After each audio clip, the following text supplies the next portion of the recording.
कहते हैं सोलर पे टैक्स लगेगा और सूरज ताड़ी फुफी दा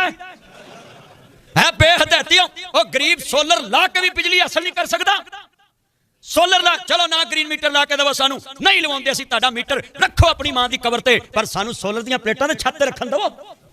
ओए छत इन्हां दी कि साडी है?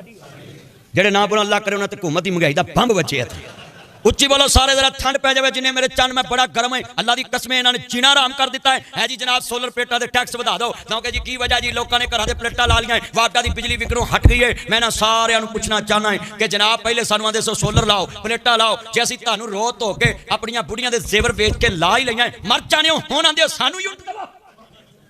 और एड्डी बेईमान हुकूमत कहंदे जी 1000 यूनिट बनाओ तो 3000 ना पहले 700 यूनिट असां लेना 300 तुहानू देना असीं ग्रीन मीटर लवाउंदे ही नहीं फिर भी आंदे टैक्स प्लेटा ते पाउणा ओए नाले तुसीं बिजली देण दी तुहाडी जिम्मेदारी हाँ बिजली देनी हुकूमत की जिम्मेदारी जनाब हस्पताल दे उत्ते खर्च करना हुकूमत की जिम्मेदारी पर साडे मुल्क च बस ठीक हो गई। अल्लाह भाई शान नूं सेहत वाली जिंदगी देवे। ये पहला चौधरी जिहड़ा मौलवी नूं स्पीकर सैट करके दे रहे नहीं तो सारे चौधरी मौलवी का स्पीकर बंद कराउण ते लगे रहिंदे सच्ची कर रहे हैं। अल्लाह उम्र च बरकत पाए अल्लाह मेरे भरा नूं सेहत वाली जिंदगी देवे सारे आमीन कहो यार। अल्लाह सोने जिन्हें बैठे खात्मा बिल खैर फरमा। हुकूमत कह दी है जनाब